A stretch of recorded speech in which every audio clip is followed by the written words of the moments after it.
সাবেক প্রধানমন্ত্রী তিনি বলেছিলেন শেখের বেটি পালায় না, কিন্তু শেখের বেটি কিন্তু ঠিকই পালিয়েছে। আমার সাইদিকে বলা হয়েছিল রাজাকার, তকমা লাগাতো, তারা বাংলাদেশে থাকতে পারে নাই, থাকতে পারবে ওরা, থাকার কোনো সুযোগ নাই। আপনারা জানেন কোরআনের পাখি আল্লামা সাইদিকে ফ্যাসিস্ট সরকার খুনি হাসিনা ক্লিনিক্যালি ডেথ করেছিল। আমরা সেদিন ঢাকা শহরে চেষ্টা করেছিলাম তার জানাজা আদায়ের জন্য, কিন্তু ফ্যাসিস্ট সরকার আমাদেরকে ঢাকা শহরে জানাজা পড়তে দেয়নি। এই পর্যায়ে আমাদের সামনে গুরুত্বপূর্ণ বক্তব্য রাখবেন আল্লামা সাইদির সুযোগ্য সন্তান শামীম বিন সাইদি। আমাদের মাঝে উপস্থিত হয়েছেন শামীম বিন সাইদি।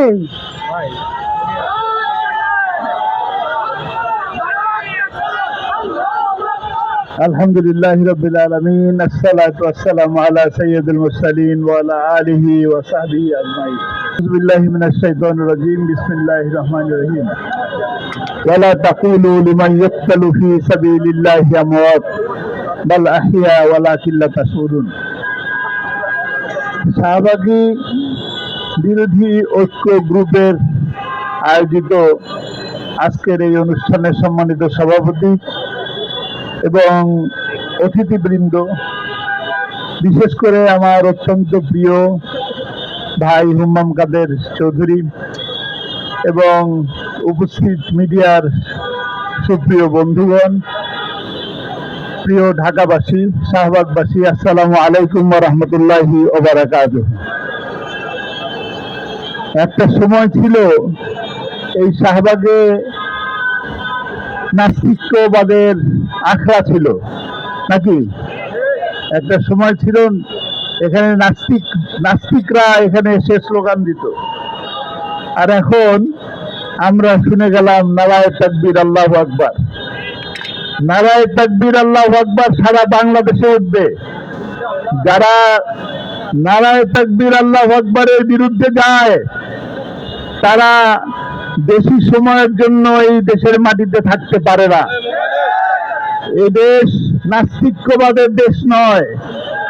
যারা ধর্মকে ব্যবহার করে, ধর্মকে পুঁজি করে এসেছে, তারাই বরঞ্চ থাকতে পারে নাই। আমরা ধর্মকে পুঁজি করি না, ধর্ম নিয়ে রাজনীতি করি না, স্পষ্ট কথা, আমরা ধর্মের রাজনীতি করি। আমার প্রিয় ভাইয়েরা, সাংবাদিক ভাইয়েরা, কথাটা স্পষ্ট শুনে নেন। আমরা ধর্মের রাজনীতি করি, ধর্ম নিয়ে রাজনীতি করি না। আমাদের সময় আসলে মাথায় পট্টি লাগাই না, আর ভোটের সময় আসলে হাতে তসবিহ নেই না। আমরা টুপি মাথায় দেই, সর্বসময় দেই, নামাজের ওয়াক্তে মসজিদে যাই, আর ওই বলি না যে তাহাজ্জুদের ওয়াক্তে উঠি আর ফজরের নামাজ পড়ার আগে কোরআন পড়ি।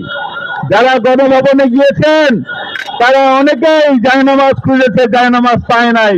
জায়নামাজের বদৌলতে তারা বড় বড় কাঁচের বোতল পাওয়া গেছে। কাজেই এই বাংলাদেশ 90% মুসলমানের দেশ। নারায়ে তাকবীর আল্লাহু আকবার হবে এবং হতেই হবে। তবে এই বাংলাদেশের ঐতিহ্য, সংস্কৃতি, হাজারো বছরের ঐতিহ্য, সাম্প্রদায়িক সম্প্রীতি বজায় রেখে আমরা চলেছি। আমরা মাইনরিটি বলি না, আমরা খ্রিস্টানকে মাইনরিটি বলি না, আমরা হিন্দুকে মাইনরিটি বলি না, আমরা বলি আমরা সকলে বাংলাদেশি।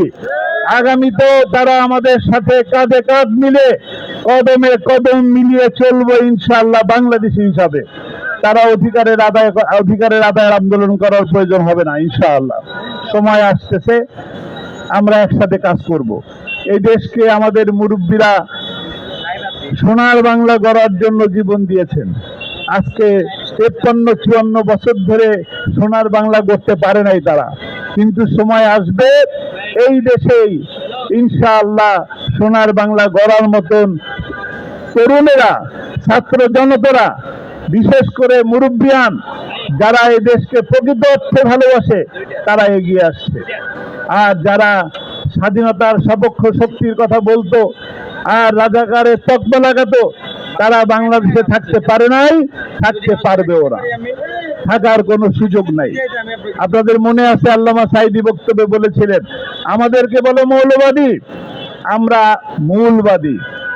মূলবাদী কারা? যারা কোরআনের সাথে থাকে, ইসলামের সাথে থাকে, যারা দেশের সপক্ষে থাকে, তারাই মূলবাদী। আর তিনি বলেছিলেন তোমরা হলে আগাবাদী। আগাবাদী কারা? যারা দেশের পক্ষে থাকে না, যারা সময়ে তসবি দিবে আর হইল মাথার উপরে পট্টি লাগায়, তারা হইল আগাবাদী।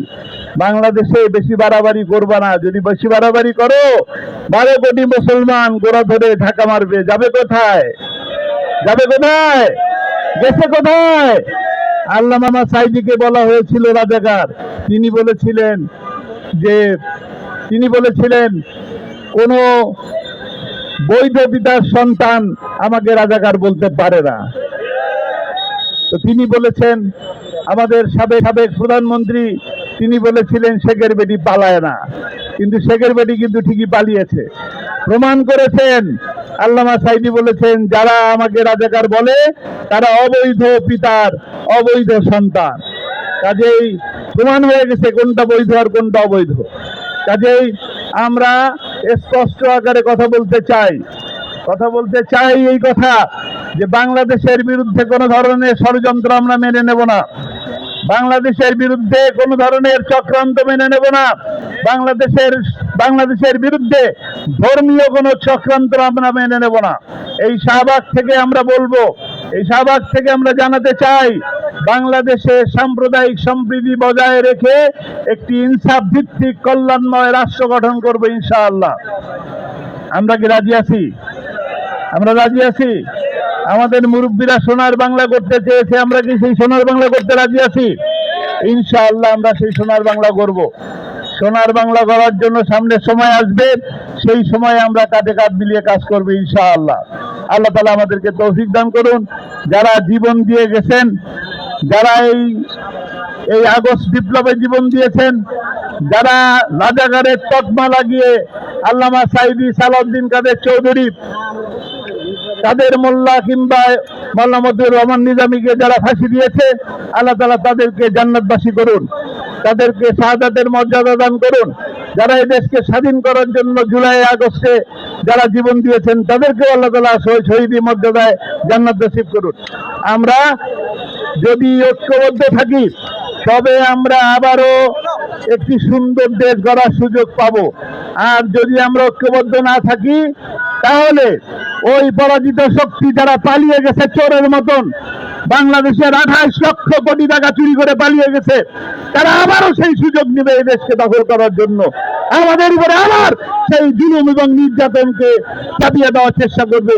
আবারও হুমায়ুন কাদের চৌধুরীর মতন ছেলেদেরকে গুম করার সুযোগ পাবে। কাজেই আপনারা খুন, গুম এবং হামলা মামলার বিরুদ্ধে ঐক্যবদ্ধভাবে ইসলামের পক্ষে, জাতীয়বাদের পক্ষে ঐক্যবদ্ধ থাকতে হবে। আমি